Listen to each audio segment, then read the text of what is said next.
Hello, welcome back to the Brendan O'Neill Show with me, Brendan O'Neill, and my special guest this week, Rupa Subramanya. Rupa, welcome to the show. Thanks, Brendan. It's great to be back. It's wonderful to have you back on. And of course, I want to talk to you about Canada. Canada is where you're based, where you write, where you podcast, where you do everything you can to hold back the tidal wave of insanity that we're all experiencing these days. So I've got a lot of questions to ask you about the things you've been writing and the things you've been saying. And I want to kick off just by asking how Canada might be changing, because the last time I had you on the pod, we had a really good discussion about the Canadian truckers uprising, which listeners will remember, even though I'm sure some people would like to memory hole it.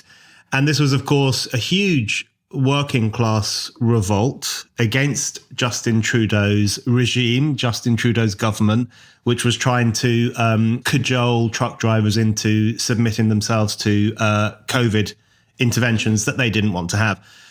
There was a huge fallout. Listeners will remember that the Trudeau government used extreme authoritarianism against the truckers. They were widely demonized in the media. And I just wanted to kick things off on where Canada is at right now. I wanted to ask you what impact you think that event had. Did it have a lasting impact on how people view the government there? Did it have a positive impact? What's the aftermath of that moment like in Canada? Brendan, that's a great question. A question that I've been thinking about quite a bit in recent weeks as well. It had an impact in the sense that finally Canadians who are seen as being very compliant people, they're very compliant. They follow all the rules and they are not seen as fighting back in the same way as their neighbors to the south. For the first time, they, made their voices heard and they protested for 3 weeks in the bitter cold, and it was an event that caught everybody's attention across the world. So this was very unusual for Canada.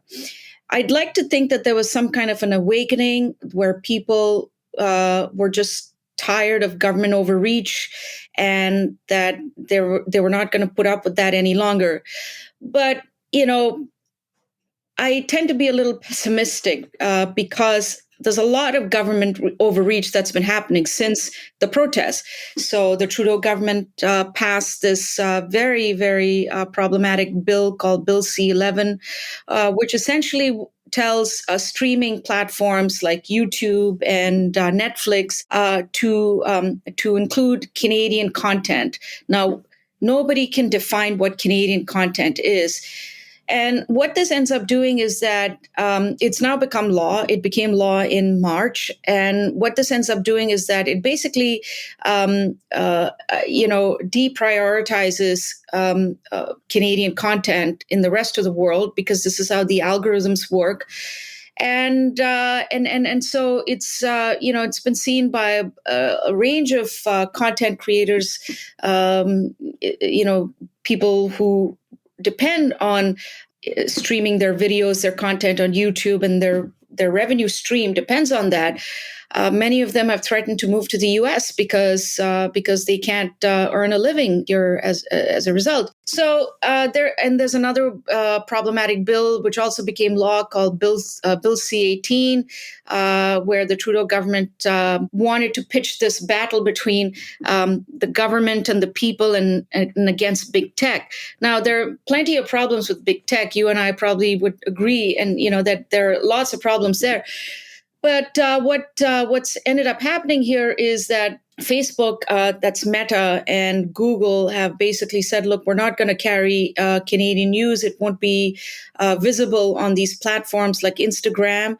And the government has said, well, we're doing this because big tech should pay their fair share. Now, I don't know what the fair share is. Nobody can define that, once again, just like no one can define what Canadian content is.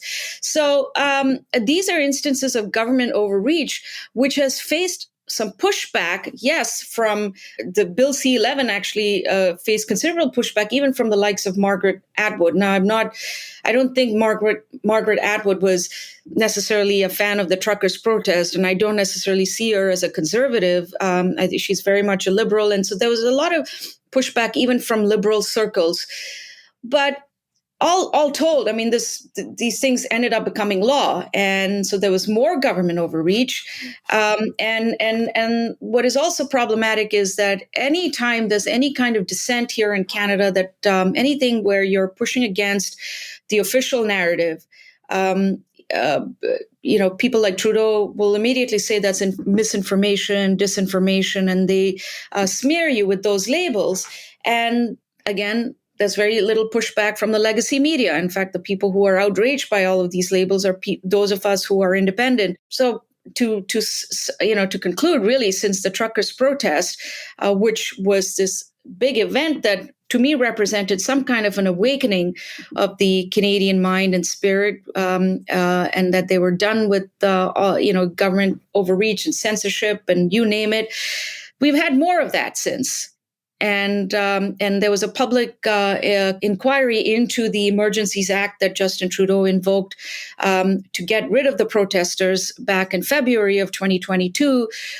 This inquiry went on for about 6 weeks or so. There was a lot of hope that this inquiry would shed a light on, once again, on government overreach and why it was so hugely problematic to invoke the Emergencies Act. But the judge presiding over the inquiry essentially concluded that misinformation and disinformation are very problematic. So we need more of the government involved in this, not less. So it was extremely, extremely disappointing. But there's been all kinds of pushback from sections of society that I would, that have come together on certain issues, like, for example, the teaching of gender ideology in schools across Canada. There have been lots of protests here over the last month and a half or so. I went to one big one here in Ottawa. And what was striking about it was the fact that conservative Muslim parents and conservative Christians and anybody who opposes gender ideology all got together and were said, leave our kids alone. And essentially, the Muslim constituency was a safe one for Justin Trudeau and the NDP, which is part of the ruling coalition. I mean, Justin Trudeau is basically in power because, of Jagmeet Singh of the NDP, who, the left of center party, which is basically propping his government up. And the Muslim Canadian constituency in Canada was a safe one for them, but that's not clear anymore because those guys are saying, pardon my language, fuck Trudeau. So, and that's quite that's quite interesting to see. And I've interviewed some folks from the Muslim Canadian community, and they said you can't take our vote for granted. We're not homophobic. We're not against gay rights. We're not against all of those things, but just don't try to indoctrinate our kids with pronouns and suggesting that they go on puberty blockers and that sort of thing. And we as parents have a right to be involved in our kids' lives, which seems rather fair and reasonable. So that's the state of Canada right now. And of course, Justin Trudeau is getting divorced. That was in the news last week.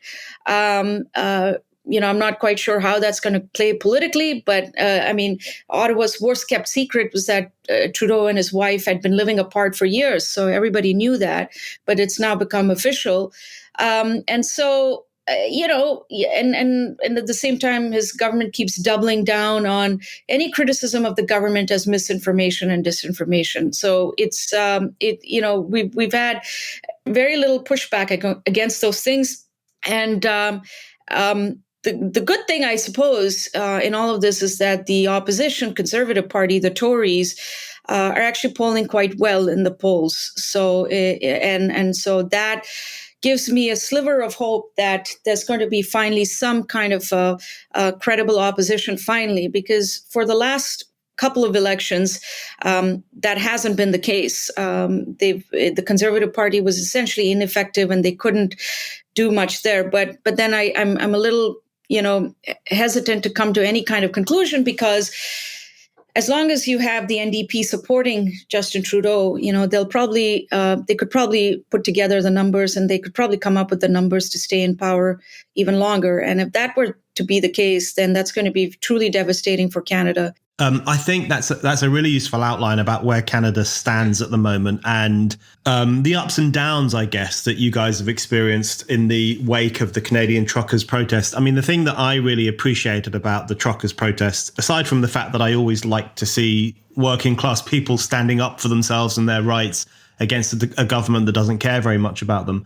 The other thing was that it did break the spell of Trudeauism for, I think, some people around the world. I mean, I was never under that spell. You were never under that spell either. But some people around the world were, of course. He was seen as the wokest of the woke, the nicest PM, a really swell guy. And then suddenly here he was, as you say, using the Emergency Act, an extraordinarily authoritarian piece of legislation against actual Canadian citizens who were just making their voices heard. And of course, we had the extraordinary incident, which I think will have long-term consequences, of an online platform refusing to give some of the funds that people raised for the truckers, refusing to give those funds to the truckers. And we've seen echoes of that in the woke banking controversy here in the UK, where we've had Nigel Farage and others being debanked, or people being deprived their PayPal funds because they're not politically correct enough. So the kind of the long-lasting impact of those decisions too, I think, is very important. But it's interesting to me who is rising up against Trudeau. So we had the Canadian truckers, and you mentioned there a group of people I want to ask you about, which is Muslim parents, Christian parents. You wrote a piece recently about these groups in society who are agitating against the teaching of gender ideology in schools in Canada. I find this new movement really interesting. We've seen it. I wrote about it in Newsweek in relation to the United States, because there's a similar development there where we've seen Latino parents, Armenian parents, Muslim parents, Christians gathering outside schools and saying, leave our kids alone.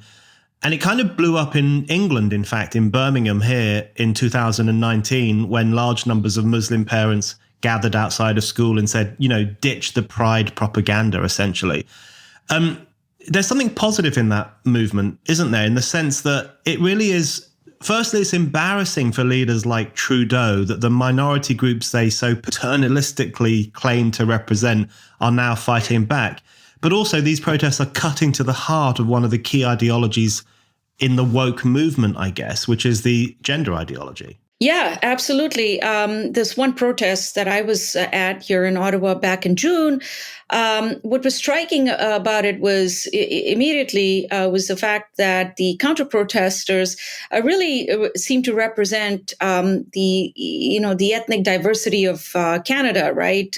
You had Muslims, you had African Canadians, you had conservative Christians, you had South Asians, you had everybody from every walk of life. The counter-protesters, on the other hand, were just mostly white. I mean, there's nothing wrong with that. The truckers' protest was also mostly white. Canada is a mostly white country, but the counter-protesters appear to be, in my opinion, very discomfited by the fact that the protesters weren't these usual people, like that they would expect, the people from the truckers' protest.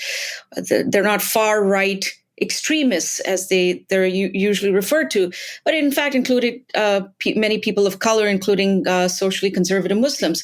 And of course, as you said, this doesn't fit into this progressive ideology. And it almost was like there was a sense of betrayal.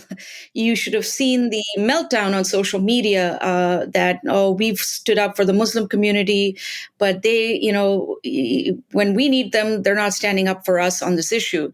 So it almost seemed to suggest that the prize for supporting these minority causes was that, those they supported should support them in return on the social issues that they cared about.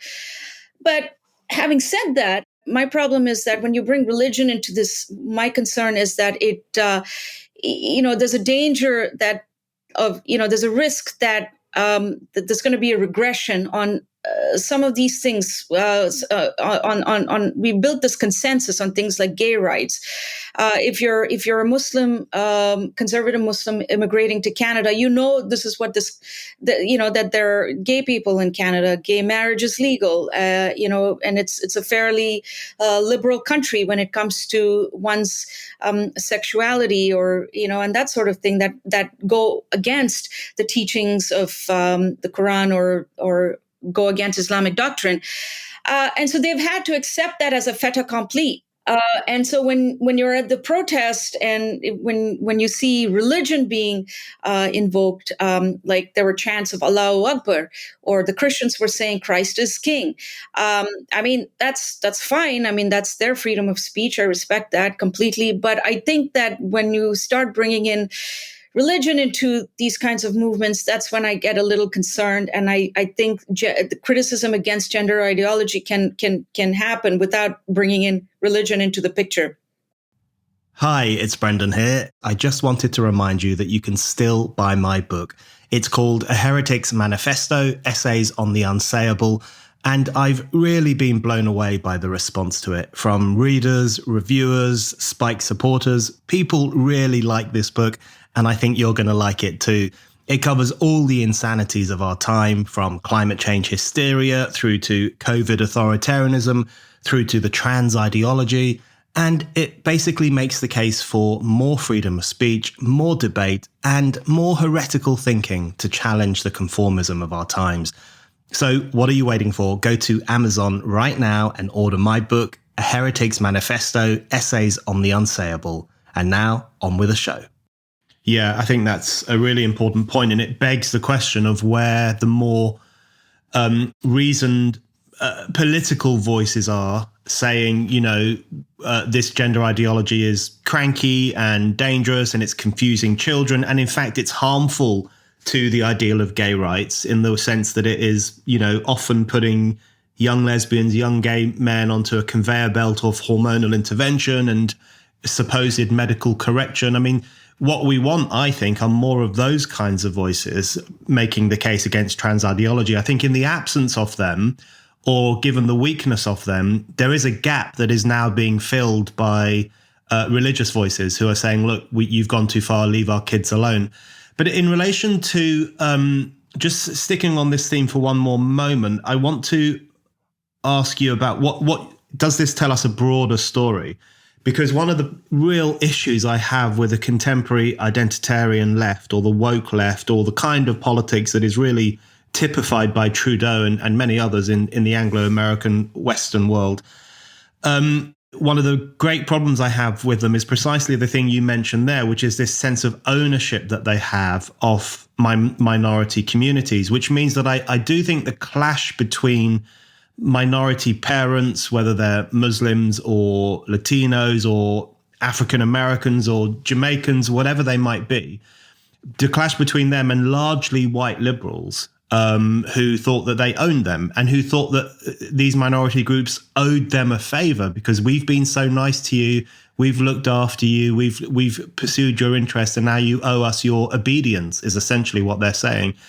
The breaking down of that, do you think that holds out the possibility for a newer kind of politics, which is one that is based less on the racial idea and more on the idea that people should be free to think how they want on the big issues of the day? Well, that's a great question, and it's a very important one. And the hope is that that's the direction in which we're going. But you see, the hypocrisy, runs the other way too, right? Muslim Canadians, or any other minority group for that matter, will happily accept progressive support in combating what they perceive to be Islamophobia, for example. And as long as that remains, and I don't see that going anywhere, I'm just not sure. Islamophobia, combating Islamophobia is a pretty big, it's a big enterprise here in Canada, and I'm sure it is in the UK as well. There's lots of money to be made. Everything is considered to be Islamophobic. I still don't know what that even means. Criticizing the Bible does not make me It doesn't make me a bigot, but apparently if you criticize the tenets of Islam, that makes you a bigot. So I don't see, for example, not necessarily to single them out, but, I don't necessarily see Muslim Canadians saying, look, I think this Islamophobia thing has just gone too far, and, we reject that, and everybody should be allowed to, express themselves freely, even when it comes to our religion. I just don't see such calls from the Muslim community, or for that matter, from any other minority group. So are we just going to get away from identitarian politics as a result of this? I do think that this is a turning point. I think when it comes to an important component of the culture war, but as looking into the future, I think this is just going to be replaced by something else. I think it'll just be replaced by some other minority cause, and I don't see things changing all that much. Yeah, I guess it's a good example of where there may be flashpoints and tensions in the strange contemporary coalitions that we have around the new ideologies. One of those coalitions being between white liberals and certain minority groups. There may be tensions and flashpoints there, but the question of whether it breaks down and is replaced by something more positive is a far larger political question. It's not the kind of thing that's likely to happen overnight or by accident. It will take a conscious promotion of a more equality-based, freedom-based politics. So I think watching these flashpoints is interesting, but expecting them to resolve every problem in society is probably going too far. I want to ask you just one more thing on Trudeau before we move on to a couple of other issues. You mentioned there that he's getting divorced. I'm not particularly interested in politicians' private lives. They can do whatever they want. Marry, divorce, be straight, be gay. That's their own business.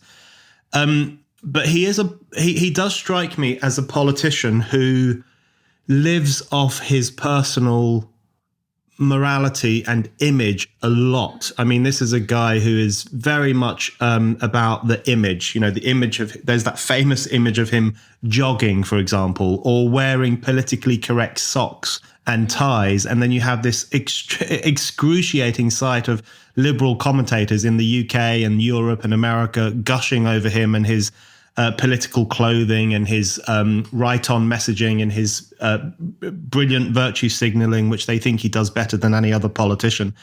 Is there a danger for Trudeau in wrapping his prime ministership and his political journey up in his own personhood and who he is as an individual, and the fact that he is good and right-on and right-thinking and so on? Is there a danger for him in that he comes to be seen not as a political creature, but as a kind of a creature of identity politics, I guess, who's more about signaling correct messages rather than making a positive impact on Canadian people's lives? How do Canadians view him politically in the broader sense?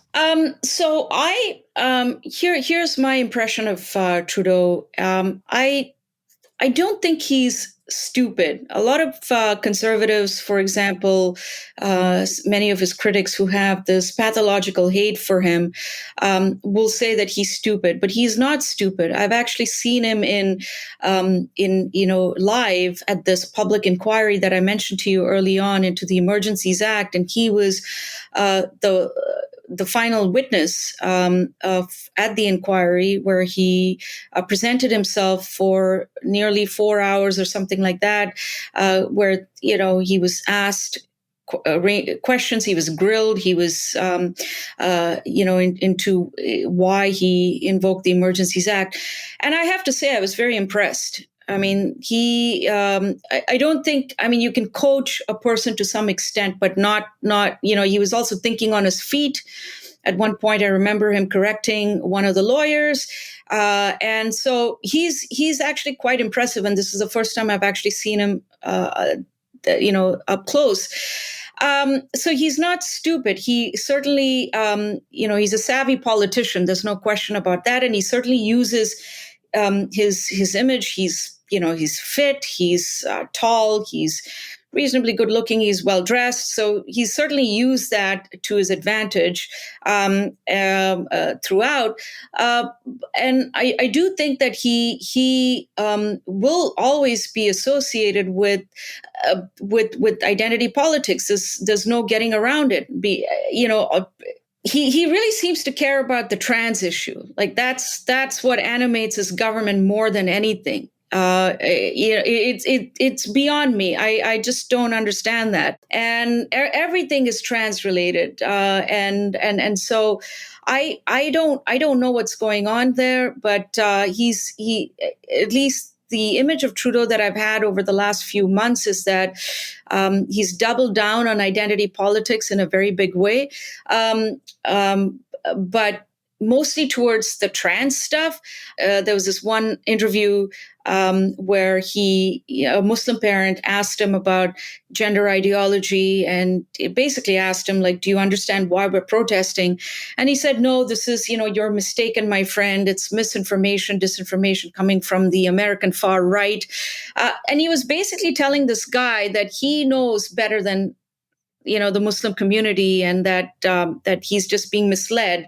And there's no such thing happening in Canada. This is all a figment of your imagination that's being fed to you, or this is propaganda fed to you by the American far right. So I'm not quite sure what he's doing right now, like in terms of identity politics. He's certainly doubling down on the trans stuff, maybe because that's been in the news. That's the only thing that's been in the news recently. But his legacy is going to be that of a prime minister who I think really took Canada back in a pretty significant way on a range of different issues. We're not even talking about the economy, which is its own thing, and this skyrocketing. The cost of living has gone up. People every day there's a story of people who can't afford to pay their mortgage payments because interest rates have gone up, and there are all of these distress sales. Yes, the economy is resilient, but people are not doing well, and you can see that. I live in the heart of Ottawa, and homelessness has gone up, drug use has gone up, crime has gone up. It's these are issues that no one in his government really wants to address. They just keep passing the buck, but they keep doubling down on gender ideology, which just is complete. It's just perplexing. But yeah, he will be seen as someone who, in my opinion, really, put Canada on a very illiberal, and dark path. And it's going to take a lot for this country to come out of that. And it doesn't help, of course, that in the U.S. you have Joe Biden, who is equally, if not more, just doubling down on all of this stuff. So, they keep rubbing off against each other and really keep reinforcing this. So it's maddening, but yeah. It's interesting that you say, we're not talking about the economy, and it's so true, especially for outsiders looking at a country like Canada. It was very similar with New Zealand when Jacinda Ardern was Prime Minister. People from outside would look at those countries and, liberals would look at those countries and say, oh, Trudeau is so wonderful. Look what he's doing for trans rights, and look how nice he is to the Muslim immigrant family who just turned up. And then they would look at New Zealand and say, Jacinda Ardern, she's got the perfect female touch. She's a very caring politician. And there would be zero discussion about issues to do with the economy or people's sense of being in control of their lives or their political fate, the kind of things that politics should be about. And I guess that's another potential flashpoint as we all head into a cost of living crisis, is how much longer can we sustain the kind of decadence of woke ideologies at a time when people are wondering how to make ends meet. So that will be an interesting clash too, I think. I want to come on to a story that you wrote for the Free Press, which is a really extraordinary story, and it touches upon a lot of the things we've just been talking about, a lot of the things that people like you and me are interested in terms of the new authoritarianism, the new politics of racialism, the new politics of accusation and demonization. All of this is wrapped up in this extraordinary and tragic tale concerning an educator in Canada called Richard Bilkszto. So why don't you just tell us the story, and then I've got a few questions as well that I want to ask you about it. Thanks, Brendan. And yeah, this was probably one of the most difficult things I've had to work on, and it was very painful, and it it touched a chord with me. And anyway, the story is about the school principal. He was a beloved educator. His passion was always education. Richard Bilkszto. He loved teaching and mentoring. He dedicated his life to teaching kids and young adults who came from underprivileged backgrounds. He taught some of the most marginalized people out there, not all of us get to live our dreams, but he actually got to live his dream as an educator. And he was so admired by his school students and admired by his peers. One person that I interviewed said, we were just walking in downtown Toronto, and just people would just randomly come up to him and say, it's so great to run into you. You were one of the best teachers, or one of the best principals I've ever had. That's how much he was loved. And he had a very long and distinguished career. He retired in 2019, but he loved teaching so much. He wanted to continue. He wanted to be engaged in that community. So he was hired as a supply principal as and when he was needed, and not because he needed the money, because he just really cared about education. So he started. He was hired as a principal at this adult learning center in Toronto, and in 2020, and then they liked him so much that they just wanted him back for the fall of 2021, and he agreed, and things were going just fine, despite the pandemic, the lockdowns, the restrictions, school closures, and so on. But his life began to fall apart when there was a series of diversity, equity, and inclusion training sessions that the Toronto District School Board, which is the country's largest school board, they had organized this in conjunction with this well-known DEI consultancy firm in Toronto called the Kojo Institute. And they were hired to train senior administrators in the Toronto District School Board. So that included principals, superintendents, vice principals, other senior officials, and so on. Richard went to it not because he had to, but he was always looking for, piecing. This is all piecing together who he was as a person based on many conversations I had with friends and family. He went there because he was always looking to improve himself. He was always looking for to improve himself professionally, that would help him do his job better. And the first session, which was April 19th, went without any incident.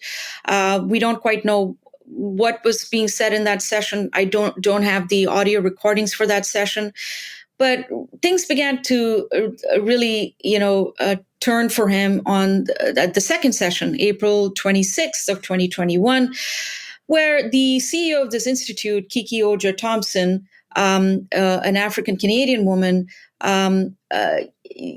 made these claims in the session saying that Canada is a bastion of white supremacy, and that the racism that Black people in Canada experience in Canada is far worse than anything in the U.S.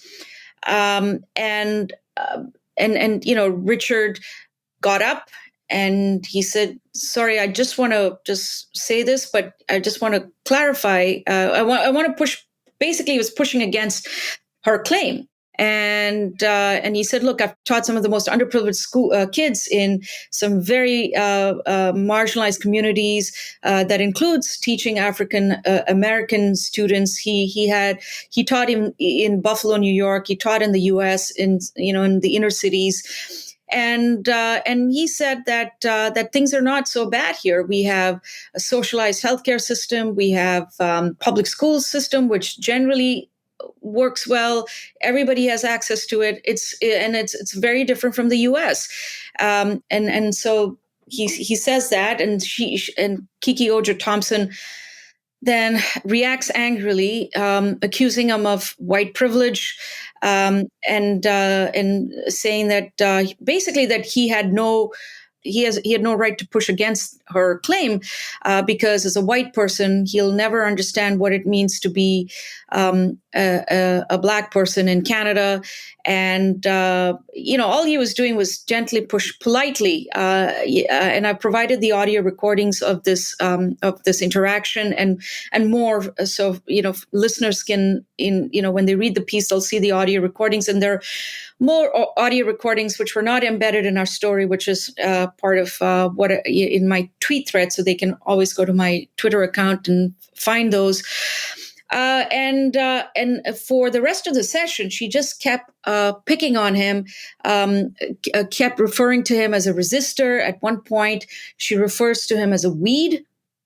And she said, I didn't know that my luck would turn out the way it did, but boy, I'm so glad that this happened, and because I can show you exactly what a resistor is and what it looks like and what it sounds like. And so he just, she was just dehumanizing him the whole way, and just kept bullying him and calling him, referring to him as a white supremacist. And whiteness, that's another term that he was referred to as whiteness, not even by his name. He felt incredibly humiliated and traumatized, but he went back for the third session, where she continued doing this for about an hour and a half or so.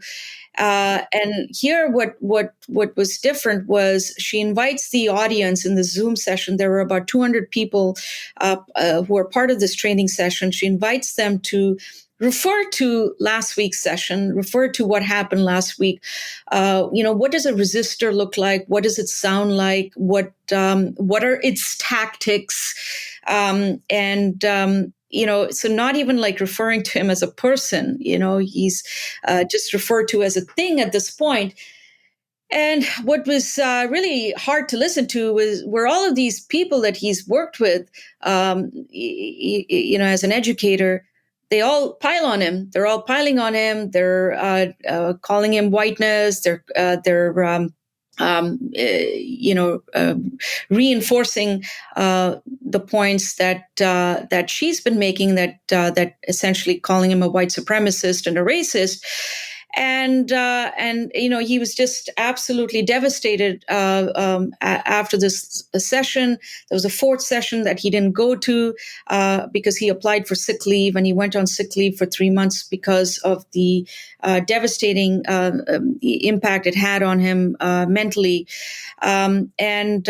He filed a workplace harassment complaint with the Workplace Safety Insurance Board, which investigated the matter and actually sided with him and said that the school board owed him money for the 3 months that he was on sick leave. And so that should have given him a ray of hope. That should have given him, some comfort, knowing that things were, that at least with this Workplace Safety Insurance Board, they were on his side. He files a lawsuit earlier this year, and meanwhile he's been from the training session to when he died, all of the contracts, Brendan, that he had with the TDSB and all of the teaching contracts just were canceled. They were for a substantial amount of money, but this is really not about money. It's about the principle. I reached out to school officials asking them why they reneged, why they didn't, why they just canceled his contract. I've not heard from anyone to this day. So his contracts were just canceled with no explanation. And he just became, everybody just distanced themselves from him. This is a man who spent 25 years dedicating his life to teaching. He dedicated his life to teaching, and suddenly, no one in that community, stood up for him in the end.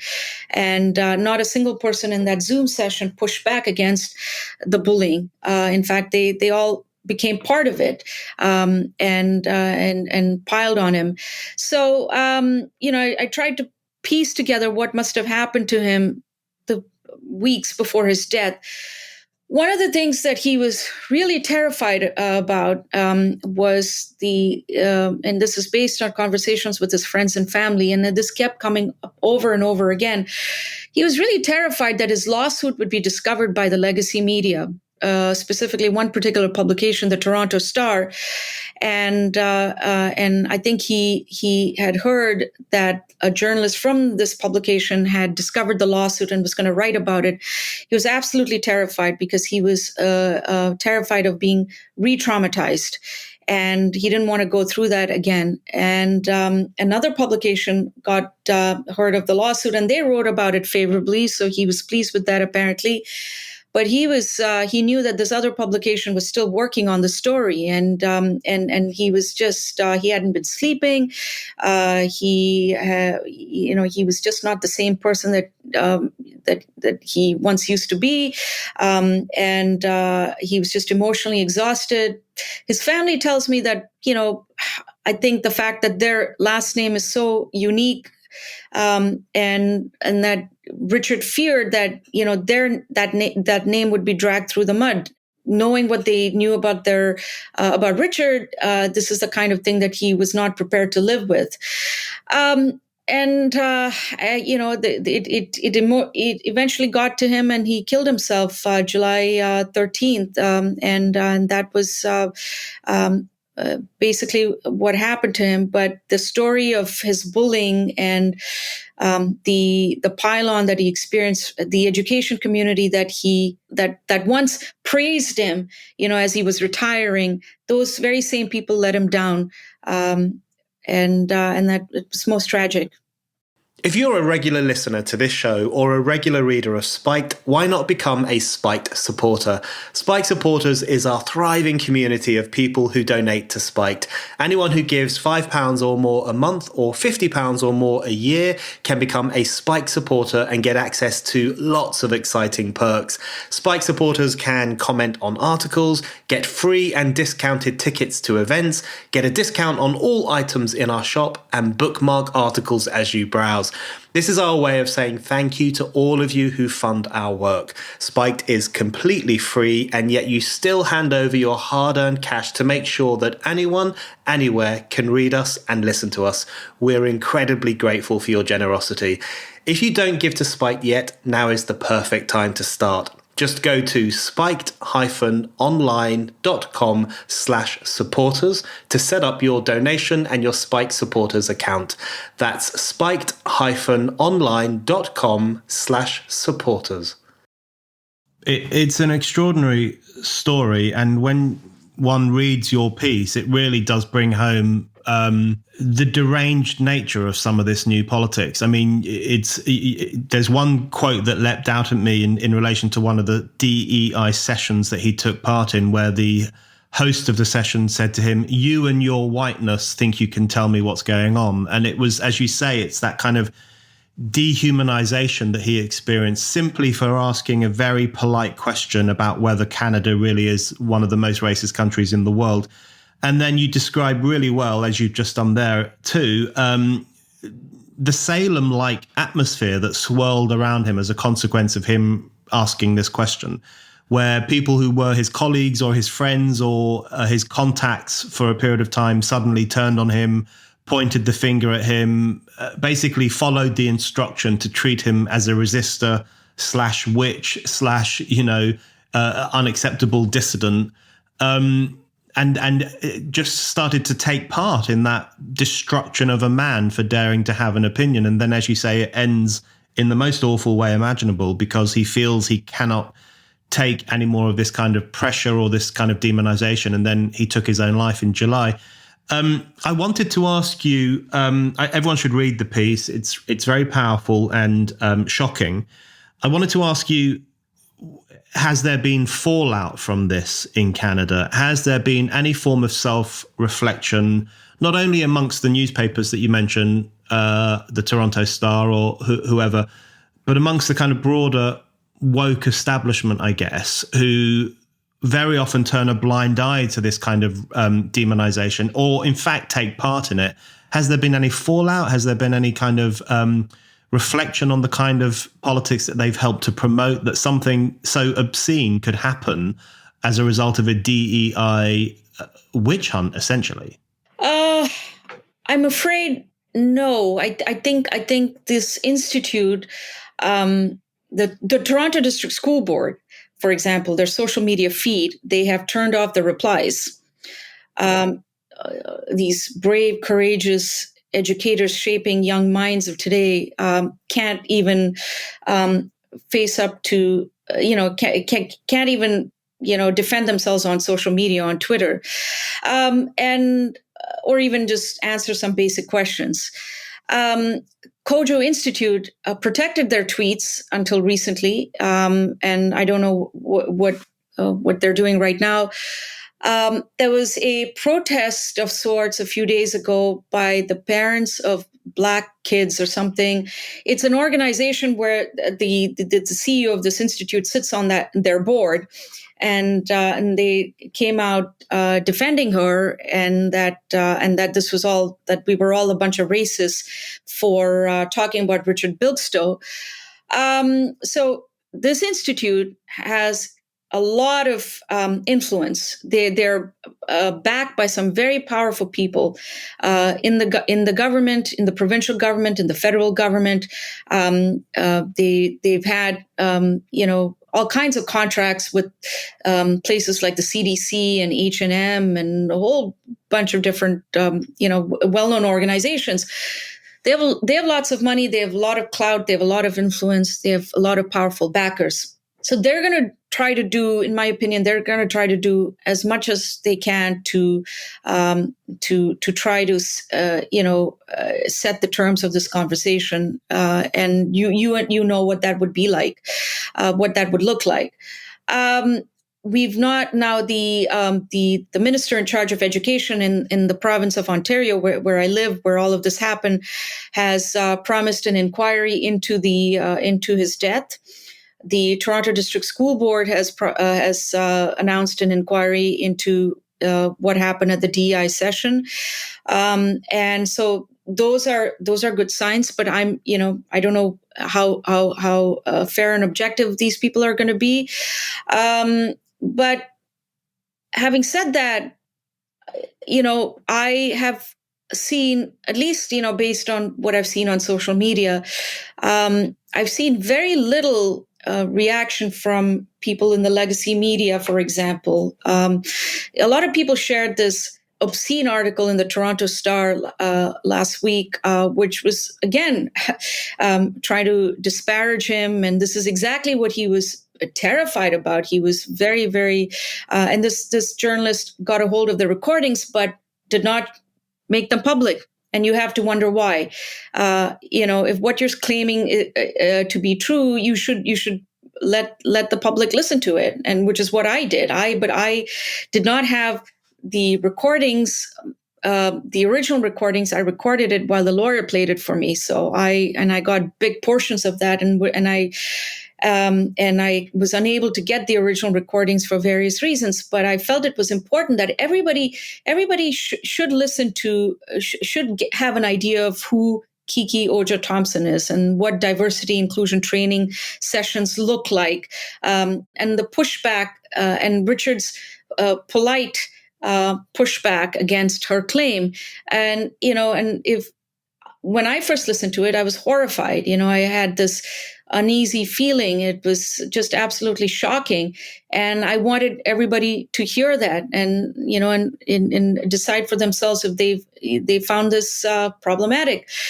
And so the fallout, I think, these announcements of an inquiry into his death are good. It's a good first step. But I don't know if more people out there are questioning DI sessions, or are we once again speaking in an echo chamber here? That's always a concern that I have. But I'm hoping that even if people are not publicly agreeing with the story, or I'm hoping that they're at least privately saying that what happened was just unconscionable, and this should never have happened. Yeah, I think Yeah, one thing I wanted to ask you in relation to the kind of discussion we might have about this at some point, if the media wakes up and takes an interest in these issues. In some ways, the Richard Bilkszto tragedy is an extreme case because it involved a man taking his life, which is very extreme and incredibly tragic. But outside of that, in the less extreme situations, DEI, diversity, equity, and inclusion policies still do play a very problematic role, don't they, in the academy, in workplaces, and so on. And it very often is geared towards a form of racial shaming, especially against white people or whiteness. So that, you know, people are seen as the embodiment of whiteness. That's all a white man is, a white person is, in the way that racists in the past would have seen a black person as just an embodiment of blackness and the deviance that they would have associated with blackness. You see a rehabilitation of those old racist ideas in a new language directed at a different group of people.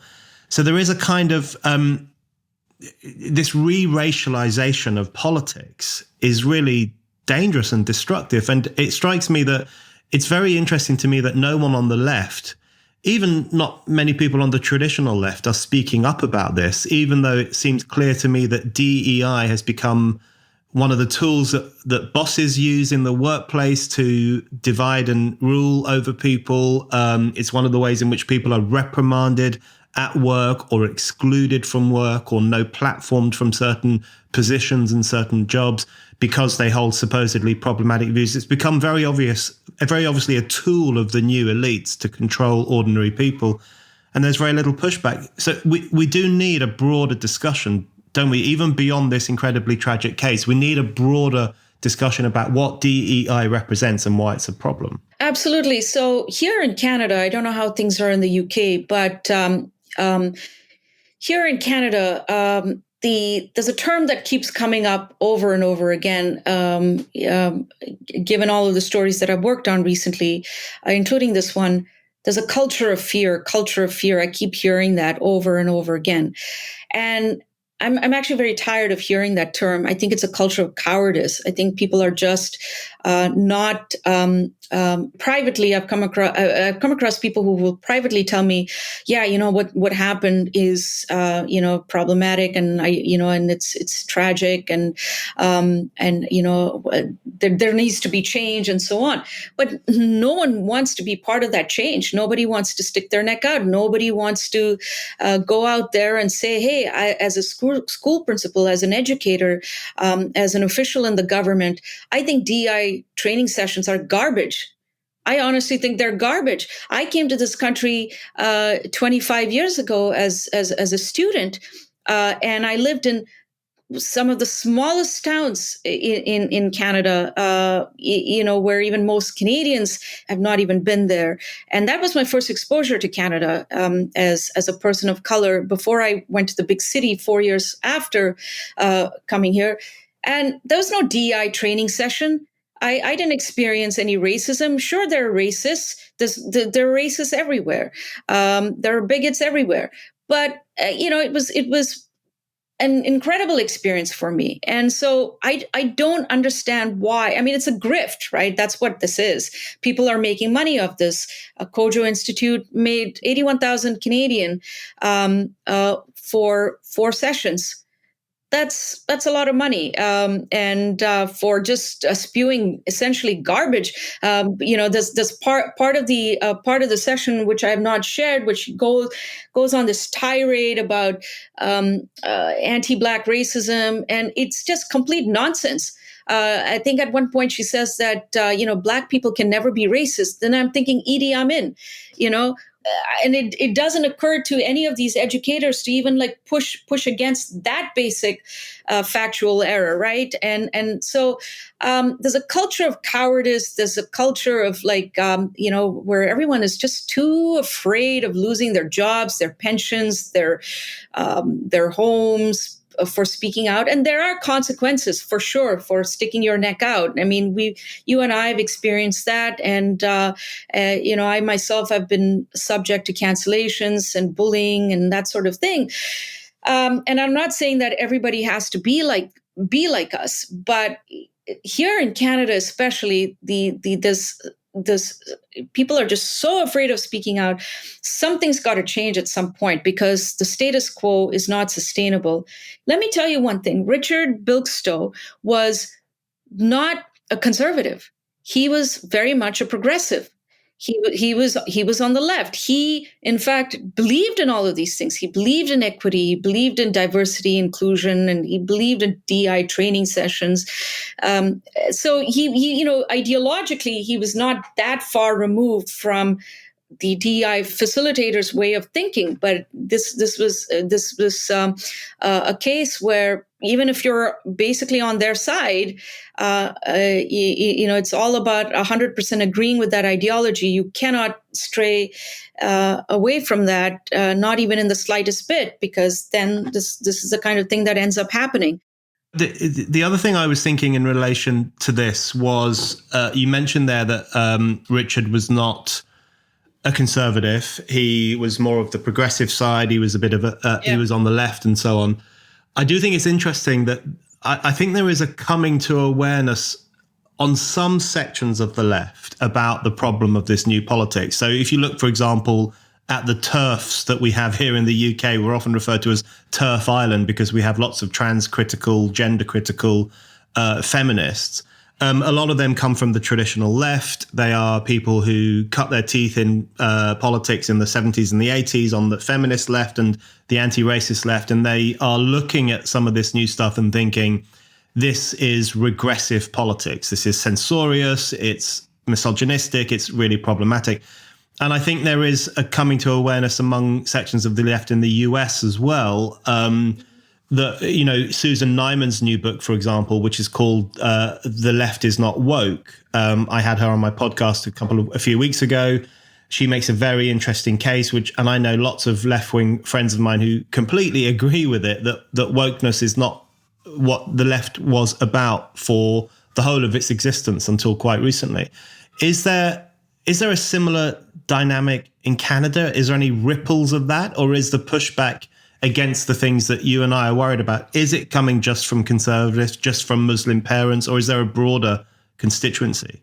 No, there is a broader constituency. I must say that I've been a small C conservative, practically my whole life, and these same people that were essentially agreeing on all of these things, we probably would not have agreed on many things 10 years ago. But that's changed, and it's fascinating to see that.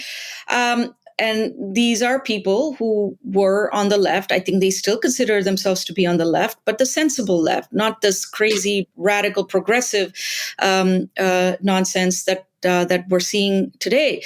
And so that gives me a lot of hope. But I don't know what that means ultimately. I just don't know how big that is. Because let's take gender ideology as an example. You have countries like Sweden, which was the first country to provide transgender care. I think back in the 70s. They put a stop on things like puberty blockers, and you have countries like Norway, Sweden, the UK, a range of different countries that have actually the medical community has examined this issue. They've decided, look, I think we should just put a stop to this right now, or at least keep these things at a research or at a trial level. And I think we've gone too far with this. That's been the conclusion over the last few months. Here in Canada, we've had nothing like that from the medical community. In fact, not a single word. And the Conservative Party has also not weighed in on the gender ideology debate. They've just stayed away from it. When, in fact, I think it's one of the most important parts of the culture war. And if you're seen as remaining silent, and I think I think politically, I think it's something where they could. This is a winning issue for them as far as I'm concerned. But again, cultural political correctness or just maybe cowardice, whatever it is that's going on here in Canada, we're not seeing that kind of, opposition to this stuff. We're not seeing the medical community talking about saying, I think we should pause puberty blockers. We're not seeing that, and so yes, I mean it's good to see that the traditional left, and I would not have seen eye to eye with them on so many different things. We're all basically agreeing on the same thing right now. That's heartening. But I think eventually change is going to happen, has to happen politically. As long as you have the government, and this is not just the Liberal government, it's not just the Justin Trudeau government, it's also the Conservative governments in this country, the provincial governments haven't taken a position on this. They've just looked the other way. When it comes to important issues like gender ideology, and or like DEI for that matter, the Conservative government of Ontario, in fact, has hired this institute for their DEI training sessions. So where exactly is the resistance coming from? So you have people standing up against this. You have Muslim Canadians saying enough is enough. But I don't know how that's going to, translate politically, because that's where change is eventually going to have to come about. As long as you have governments pouring money into these things, that's where they make their money. The likes of Kojo Institute, and once that dries up, where are they going to go? Rupa, thank you very much. Thanks, Brendan.